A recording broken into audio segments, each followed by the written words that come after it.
न्यायालय ने दिया आदेश। और झारखंड में अब तक 1 करोड़ से अधिक मतदाताओं ने मतदाता सूची में अपना संख्या कराया लिंक।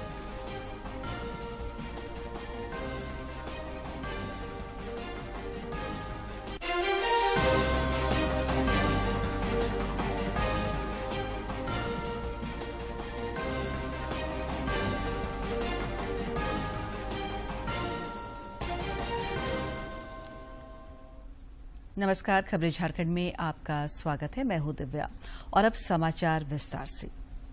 प्रधानमंत्री नरेंद्र मोदी ने केरल और कर्नाटक के 2 दिवसीय दौरे के आखिरी दिन आज मंगलुरु को करोड़ों रुपए की विकास योजनाओं की सौगात दी। इस दौरान उन्होंने कहा कि विकसित भारत के निर्माण के लिए मेक इंडिया का विस्तार जरूरी है। श्री मोदी ने कहा कि पिछले 8 सालों में देश के इंफ्रास्ट्रक्चर पर अभूतपूर्व काम हुआ है और देश भर के पोतों की क्षमता दोगुनी हो गई है। प्रधानमंत्री ने कहा कि अमृतकाल के दौरान भारत ग्रीन गो के संकल्प के साथ आगे बढ़ रहा है।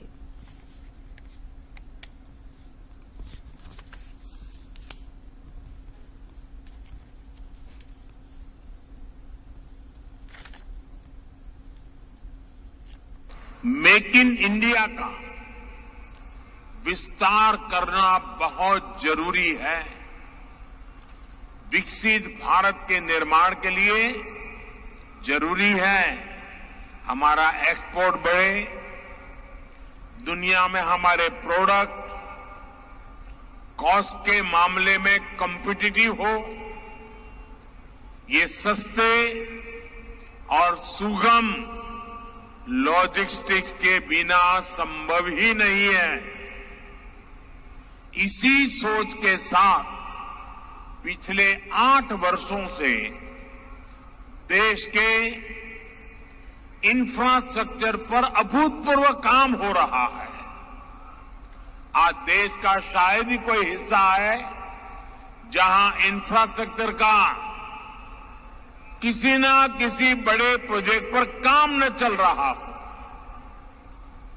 भारतमाला से सीमावर्ती राज्यों के रोड इंफ्रास्ट्रक्चर को सशक्त किया जा रहा है, तो कोस्टल इंफ्रास्ट्रक्चर को सागर माला से शक्ति मिल रही है।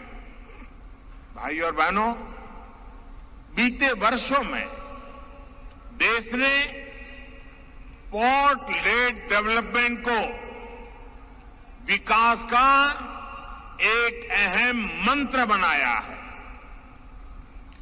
इन्हीं प्रयासों का परिणाम है कि सिर्फ 8 वर्ष में भारत के पोर्ट्स की कैपेसिटी लगभग 2 गुनी हो गई है। इससे पहले प्रधानमंत्री नरेंद्र मोदी ने आज कोच्चि शिपयार्ड में देश का पहला स्वदेशी विमान वाहक पोत विक्रांत राष्ट्र को समर्पित किया।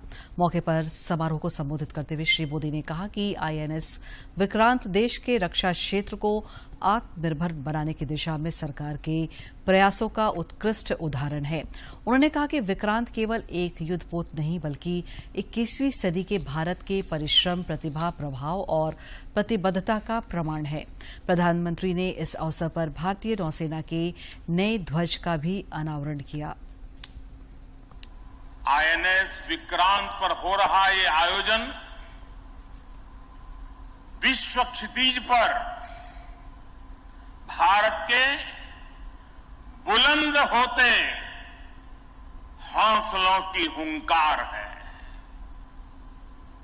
आजादी के आंदोलन में हमारे स्वतंत्रता सेनानियों ने जिस सक्षम, समर्थ और शक्तिशाली भारत का सपना देखा था, उसी एक सशक्त तस्वीर आज हम यहां देख रहे हैं। विक्रांत विशाल है, विराट है, विहंगम है। विक्रांत विशिष्ट है, विक्रांत विशेष भी है।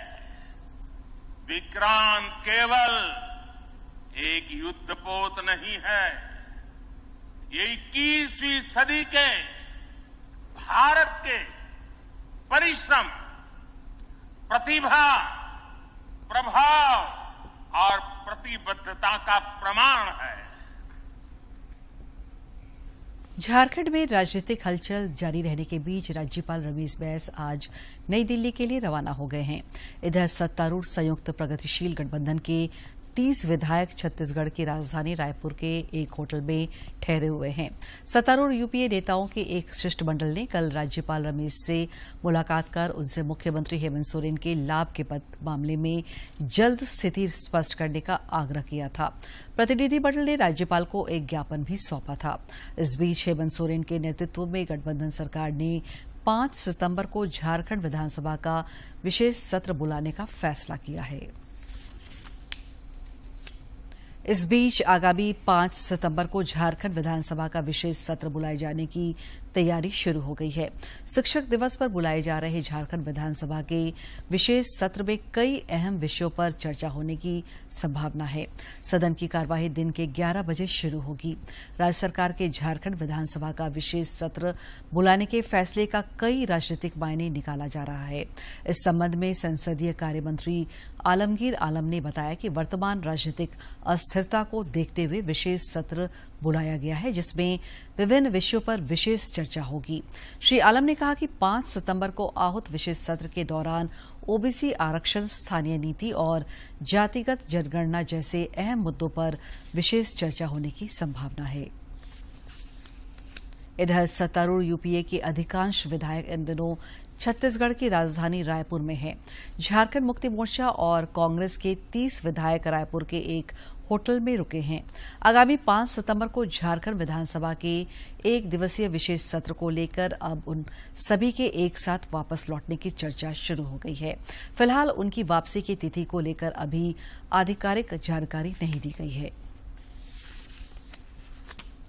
भाजपा के वरिष्ठ नेता और पूर्व केंद्रीय मंत्री पद्मभूषण से सम्मानित कड़िया मुंडा ने झारखंड की वर्तमान राजनीतिक हालात पर खूंटी में दूरदर्शन से खुलकर बातचीत की। श्री मुंडा ने कहा कि अब तक झारखंड में सिर्फ राजनीति ही हुई है। झारखंड के सभी मुख्यमंत्रियों ने बैनर पोस्टर के माध्यम से खूब विकास किया, लेकिन जमीनी स्तर से आज भी बुनियादी सुविधाओं की कमी है। उन्होंने कहा कि शिक्षा का विकास नहीं हुआ है, स्वास्थ्य सुविधाएं बेहतर नहीं हो पाई है, बिजली, पानी, सड़क का भी विकास कार्य अधूरा है। स्थिति में सरकार चले या ना चले, परंतु विकास के काम बिल्कुल ठप पड़ जाता है। तो ये अभी जो है चल रहा है, अभी जो ताम झाम जो नाटक या वो दृश्य दिखाई दे रहा है, उससे तो ऐसे ही लगता है कि आगे सरकार चलेगी। चले, हम तो कहते हैं चले, चलाए लोग बढ़िया से 5 साल पूरा करें, तो शायद काम के दृष्टिकोण से बहुत ज़्यादा कौन कहते हैं बड़ा सावधानी से सुविधापूर्वक विकास के काम में चलेगा कि नहीं चलेगा, हम नहीं कह सकते। क्योंकि जो लोग पैसा लिया हो या जो कहा जा रहा है, वैसे स्थिति में आगे उनके क्षेत्रों में विकास का काम होगा कि नहीं होगा, कई सवाल उठ सकता है। देश भर में पिछले 24 घंटे के दौरान कोविड के 6,168 नए मामले सामने आए हैं, जबकि इस अवधि में 9,685 संक्रमित स्वस्थ भी हुए हैं। केंद्रीय स्वास्थ्य मंत्रालय के अनुसार देश में कोविड के 59,210 मामले सक्रिय हैं।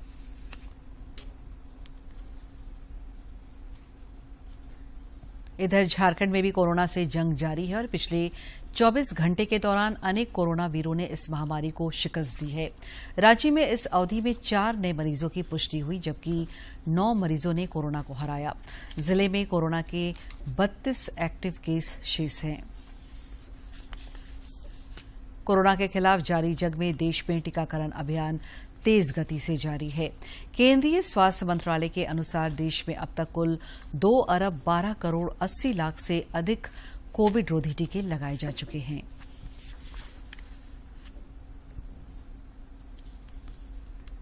झारखंड अधिविद्य परिषद जैक का आज स्थापना दिवस है। इस मौके पर समारोह परिसर में स्थापना सह सम्मान समारोह का आयोजन किया गया। समारोह में उपस्थित शिक्षा मंत्री जगन्नाथ महतो ने 10वीं और 12वीं बोर्ड परीक्षा के टॉपरों को मेडल और प्रशस्ति पत्र देकर सम्मानित किया। मौके पर शिक्षा मंत्री ने एक डिजी लॉकर का भी उद्घाटन किया। श्री महतो ने कहा कि राज्य के सरकारी स्कूलों में पढ़ने वाले विद्यार्थी अब निजी स्कूलों की बराबरी कर दिखाएंगे। उन्होंने बताया कि मार्च के पहले 80 नए मॉडल स्कूल का उद्घाटन किया जाएगा।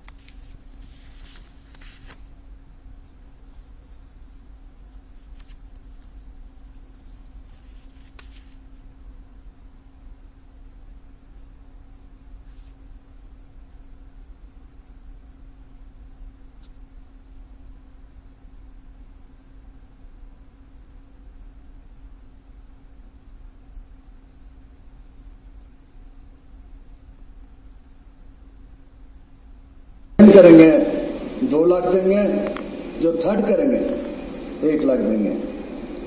हम कई एक बार विभागीय सेक्रेटरी से चर्चा कर चुका हूं और अभी भी। झारखंड उच्च न्यायालय ने हजारीबाग जिले में बरही निवासी दिवंगत 18 वर्षीय रुपेश पांडे हत्याकांड मामले की जांच सीबीआई से कराने का आदेश दिया है। अधिवक्ता धीरज कुमार ने बताया कि उच्च न्यायालय के न्यायाधीश न्यायमूर्ति एसके द्विवेदी की अदालत ने दिवंगत रुपेश पांडे की मां उर्मिला पांडे द्वारा दाखिल क्रिमिनल रीट पर सुनवाई के दौरान यह आदेश दिया। हजारीबाग बरही के रुपेश हत्याकांड जो कि सरस्वती पूजा मूर्ति विसर्जन के दौरान हुई थी, उस रीट याचिका पर सुनवाई करते हुए माननीय अदालत ने पुलिस के द्वारा किए जा रहे जांच पर असंतुष्टि जाहिर करते हुए इसे सीबीआई को सौंपने का निर्देश दिया है। इस मामले की जांच अब सीबीआई करेगी। भाजपा के प्रदेश अध्यक्ष दीपक प्रकाश आज एक दिवसीय दौरे पर पलामू जिले के पांडु प्रखंड पहुंचे। पिछले दिनों यहां एक समाज के 50 सदस्यों को बेघर कर दिया गया था। प्रदेश भाजपा अध्यक्ष ने पीड़ित परिवार से मिलकर घटना की जानकारी ली और उन्हें मदद करने का भरोसा दिलाया। सरकार बनी है तब से आदिवासियों के साथ और महादलितों के साथ कह सकते हैं कि सबसे ज्यादा आज प्रहार किया जा रहा है। उनके हक और हुकूक को छीनने का काम राज्य की सरकार कर। इसलिए भारतीय जनता पार्टी भी रांची के सांसद संजय सेठ लोकसभा के अधीनस्थ विधान संबंधी संसदीय समिति की गंगटोक में आयोजित बैठक में शामिल हुए। इस बैठक में tea board, national jute board और जूट कॉरपोरेशन ऑफ इंडिया के अधिकारियों के साथ विभिन्न विषयों पर चर्चा और समीक्षा हुई। श्री सेठ ने झारखंड में जूट उद्योग की संभावनाओं पर अपने विचार रखे। कांग्रेस की ओर से 4 सितंबर को नई दिल्ली में रैली आयोजित की गई। इस रैली में शामिल होने के लिए झारखंड से भी पार्टी कार्यकर्ताओं का दिल्ली जाने का सिलसिला शुरू हो गया है। रांची एयरपोर्ट से भी आज कांग्रेस के कई नेता कार्यकर्ता दिल्ली के लिए रवाना हुए।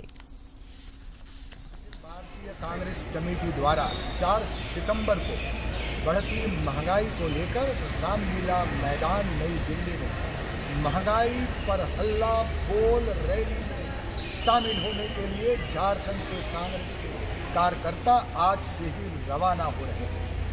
हम सभी झारखंड मुक्ति मोर्चा केंद्रीय समिति के सदस्य सुप्रियो भट्टाचार्य ने कहा कि राज्य की यूपीए सरकार अपने हर चुनावी वायदे को पूरा कर रही है। रांची में पत्रकारों से बातचीत में श्री भट्टाचार्य ने कहा कि सर्वजन पेंशन योजना के बाद सरकारी अधिकारियों और कर्मचारियों के लिए पुरानी पेंशन योजना को लागू कर एक और वायदा पूरा किया है। आजसू पार्टी ने राज्य की विधि व्यवस्था पर सवाल खड़े किए हैं। पार्टी के केंद्रीय प्रवक्ता देव शरण भगत ने आज रांची में पत्रकारों से बातचीत में कहा कि हाल के दिनों में राज्य में आपराधिक घटनाओं में बढ़ोतरी हुई है। कानून व्यवस्था खासकर गृह मंत्रालय हमारे मुख्यमंत्री के अधीन है। गृह मंत्री की प्राथमिकता में कानून व्यवस्था नहीं दिखाई पड़ता है।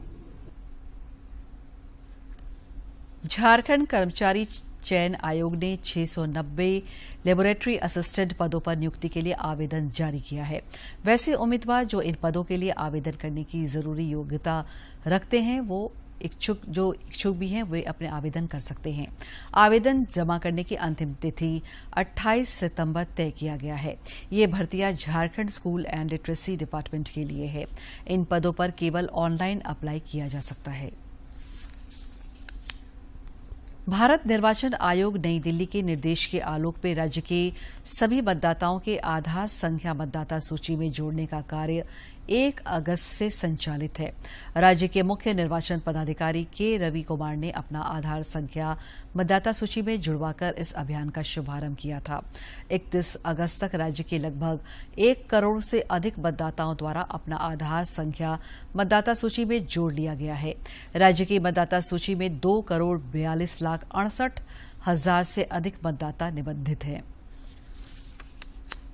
इधर बोकारो के जिला निर्वाचन पदाधिकारी सह उपायुक्त कुलदीप चौधरी ने मतदाताओं से आधार कार्ड से वोटर आईडी कार्ड को लिंक कराने की अपील की है।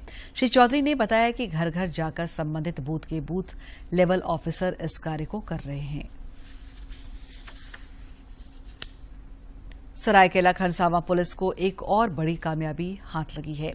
जिले के कुचाई थाना क्षेत्र अंतर्गत कोया जंगल में पुलिस और सीआरपीएफ जवानों के संयुक्त ऑपरेशन में 2 नक्सलियों को मार गिराया गया। इस संबंध में पुलिस अधीक्षक आनंद प्रकाश ने बताया कि मारे गए नक्सलियों की पहचान की कोशिश की जा रही है। उनके पास से हथियार भी बरामद किए गए हैं।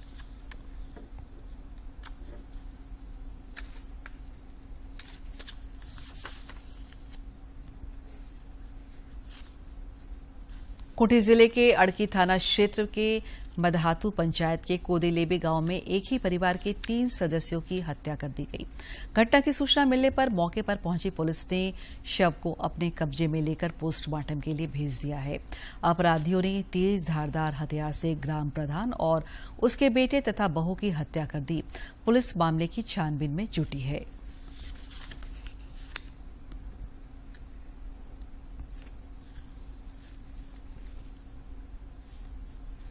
और अब कुछ खबर राज्य के विभिन्न जिलों से।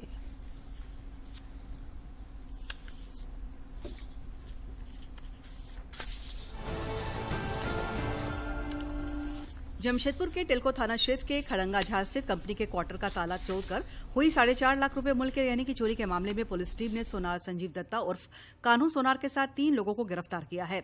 इनके पास से पुलिस ने गहना के अलावा नकदी भी बरामद किया है।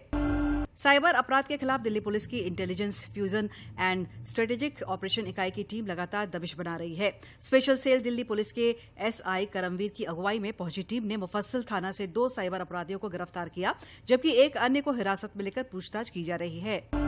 दुमका जिले के शिकारीपारा थाना क्षेत्र में एक नाबालिग को शादी का झांसा देकर महीनों तक यौन शोषण करने और उसे गर्भवती बनाने वाले आरोपी युवक को पुलिस ने गिरफ्तार कर लिया है।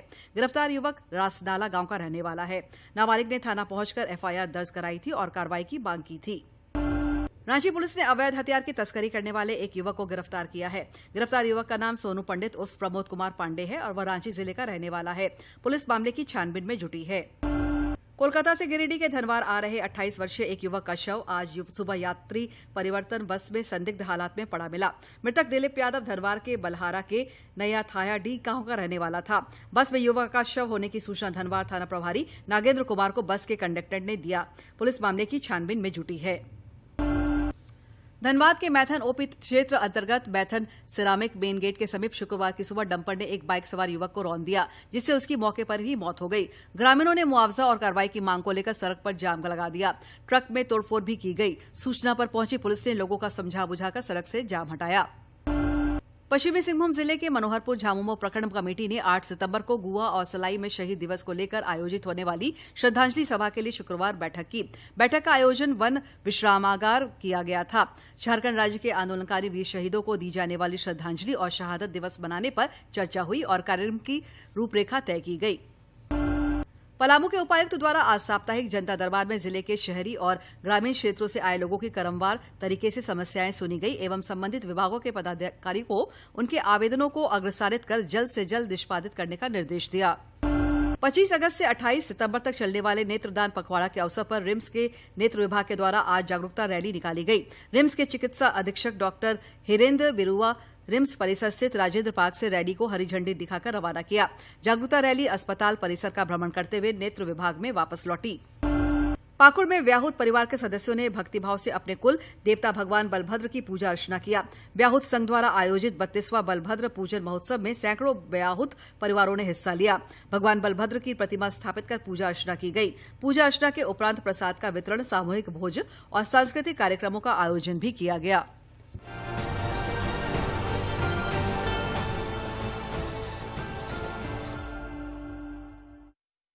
हजारीबाग के उपायुक्त ने आज जनता दरबार का आयोजन कर आमजनों से मिली और उनकी समस्याओं को जाना।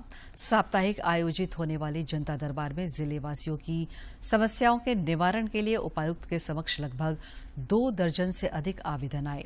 जिले के विभिन्न ग्रामीण क्षेत्रों की समस्याओं से निष्पादन की आस लिए आए नागरिकों के फरियाद को सुन उपायुक्त ने संबंधित अधिकारियों को जांचोपरांत न्याय संगत कार्रवाई करने के निर्देश दिए।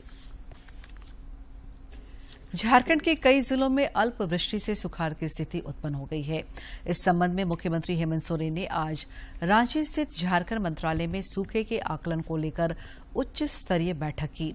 इस बैठक में आपदा प्रबंधन मंत्री बन्ना गुप्ता और कृषि मंत्री बादल समेत अन्य वरीय अधिकारी उपस्थित थे।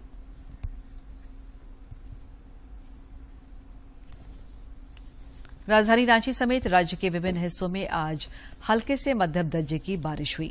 रांची स्थित मौसम विज्ञान विभाग की ओर से यह जानकारी दी गई है कि अगले कुछ दिनों तक फिलहाल यही हालात बने रहेंगे। राज्य में 1 जून से 1 सितंबर के बीच 7 जिलों में सामान्य बारिश हुई है, जबकि 14 जिलों में कम वर्षापात हुआ है।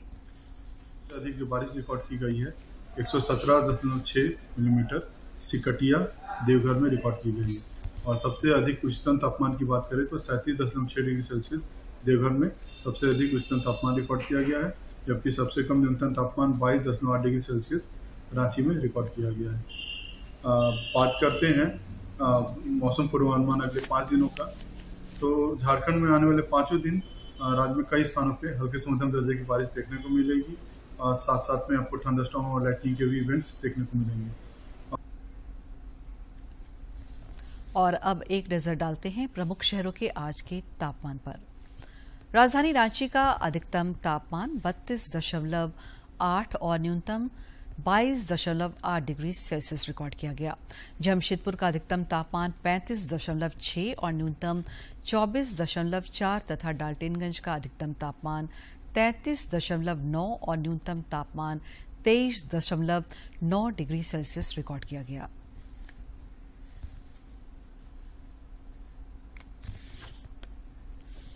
गढ़वा जिले के रंका थाना क्षेत्र के मजीगावा गांव के उरांव टोली में खेत में धान रोपनी के दौरान वज्रपात होने से 2 महिलाओं की घटनास्थल पर ही मौत हो गई। दोनों आपस में चचेरी सास बहू हैं। यह घटना उस वक्त हुई जब वह दोनों अन्य महिलाओं के साथ धान रोप रही थी। सुब्रतो कप अंतर्राष्ट्रीय फुटबॉल टूर्नामेंट के 61वें सत्र का आयोजन कोविड-19 महामारी के कारण 2 साल के ब्रेक के बाद 6 सितंबर से होगा। यह टूर्नामेंट 13 अक्टूबर तक चलेगा। नई दिल्ली में कल सुब्रतो कप फुटबॉल टूर्नामेंट की ट्रॉफी का अनावरण किया गया। पेश है ये रिपोर्ट। टूर्नामेंट के 61वें सीजन का आगाज 6 सितंबर से होगा। कोरोना महामारी के चलते 2 साल बाद ये प्रतियोगिता एक बार फिर से सामने है। इस टूर्नामेंट के पिछले सत्र का आयोजन 2019 में किया गया था, जबकि कोविड-19 महामारी के कारण 2020 और 2021 में टूर्नामेंट का आयोजन नहीं हो सका था। The participation of school teams has increased over the years very substantially, and the national integration motto and the sporting excellence are truly testified, and which has become a cradle of soccer for this country, this tournament. Now we have to regroup and see what are the talents available in this tournament. And finally, when they select these people and we have the scholarship scheme, that time we will decide which level we should take. I think it will take some more time for us to get into this. As of now, we are trying to regroup and conduct this in the most befitting manner as we have been doing before 2019. And we will ensure that we will take it to a different level after we see the performance of players in this tournament. वहीं इस मौके पर मौजूद भारतीय football team के पूर्व कप्तान बाईचुंग भूटिया ने कहा कि ये टूर्नामेंट जमीनी स्तर पर नई पौध को एक नया आयाम दे रहा है। It's a great platform and I think that's what Subrata Cup tournament gives it, and I've been one of the product from there, and it's grown from the years from what it was in 1991 to now. गुरुवार को tournament की आधिकारिक kit, गेंद और trophy का अनावरण किया गया। टूर्नामेंट का केंद्र सरकार का पोषण अभियान लोहरदगा जिले की गर्भवती महिलाएं और बच्चों के लिए वरदान साबित हो रहा है। देखते हैं एक रिपोर्ट।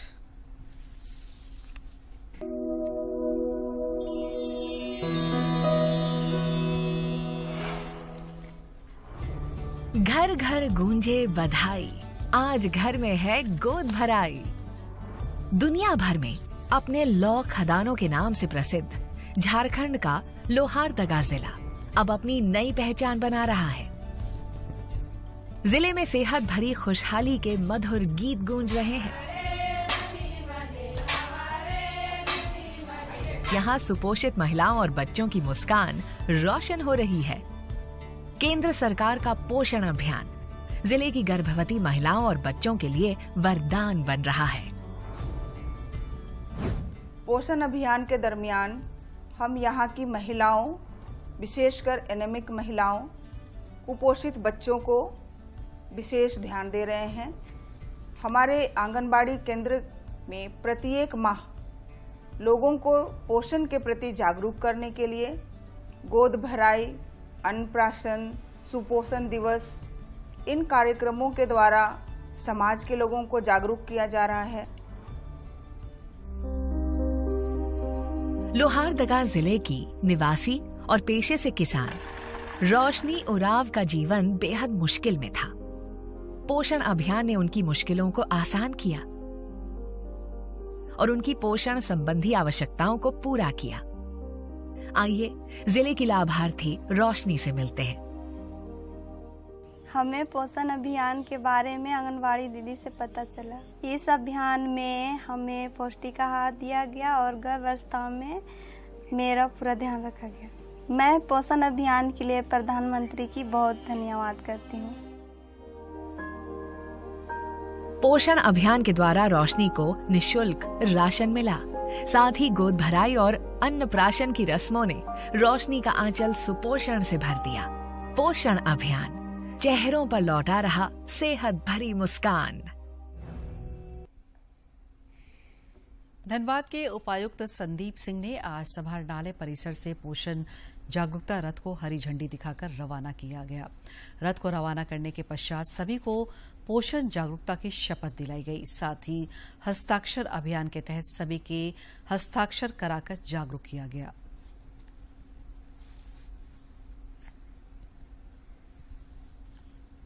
अंत में मुख्य समाचार एक बार फिर।